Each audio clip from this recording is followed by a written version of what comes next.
দেখো, প্রথম যখন আমি এই আইটেমটা করি এবং করে সবাইকে যখন রুটির সঙ্গে খেতে দিয়েছি, তখন কেউই বুঝতে পারেনি যে এটা কিসের, কি দিয়ে তৈরি হয়েছে। তা সবাই তো খুব ভালো মনে খেয়ে নিল যে খুবই ভালো হয়েছে খেতে। যেহেতু তার মধ্যে দেখো অনেক কিছু মশলা পড়েছে, আর পেঁয়াজ রসুন যাতেই পড়বে সেটা তো খুবই ফাটাফাটি হয়ে যাবে, এটা তো একদম নিয়ম। যাই হোক, আমার বাড়িতেও সেই একই প্রবলেম, জানো তো, ওই কুমড়োকে নিয়ে বড্ড অপছেদ্যা করে সবাই।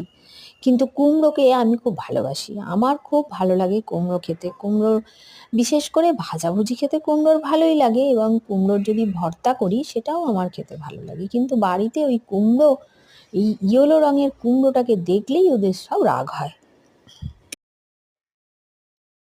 আর আমি তো খাওয়াবই, যে কোনো একটা এক্সপেরিমেন্ট করে কিছু একটা করে তো খাওয়াবই, এটাই তো আমার একটা জেদ। যাই হোক, আমি এই রান্নাটা ইউটিউবে আমি দেখলাম ফুলকপি দিয়ে।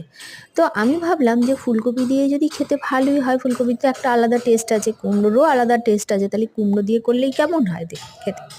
সেই জন্য কুমড়োটাকে প্রথমে ভালো করে ছোটো ছোটো ডুমো ডুমো করে কেটে ভালো করে ধুয়ে সিদ্ধ করতে দিয়ে দিয়েছি একটু সামান্য নুন দিয়ে। আর সিদ্ধ যখনই করা হবে তখনই জলটা ওর মধ্যেই মানে শুষে নিতে হবে, মানে জলটা ওরকে মানে শুকিয়ে নিতে হবে জলটা কুমড়োর মধ্যেই। এবার একটা বোলের মধ্যে আমি নিয়েছি প্লেন ময়দা, এই 3-4 চামচের মতো ময়দা নিয়েছি, আর 1 চামচের মতো কর্নফ্লাওয়ার। তার মধ্যে দিয়ে দিয়েছি লঙ্কার গুঁড়ো, জিরে গুঁড়ো, ধনে গুঁড়ো, রসুন আর কাঁচা লঙ্কা বাটা, সামান্য নুন আর গরম মশলা দিয়ে ভালো করে মেখে কুমড়োর মধ্যে কোট করে নিলাম। নিয়ে এবার ভাজাভুজি করতে হবে। যাই হোক, এই ভাজাটাও খেতে কিন্তু মন্দ নয়, ভাজাটাও খেতে কিন্তু বেশ ভালো।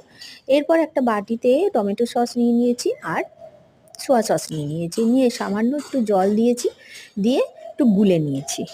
তারপর এর মধ্যে এই হাফ চামচের মতো একটু কর্নফ্লাওয়ার দিয়ে দিয়েছি। কর্নফ্লাওয়ার তো বেশি খাওয়া উচিত নয়, তাই কর্নফ্লাওয়ারটা কমই দিয়েছি।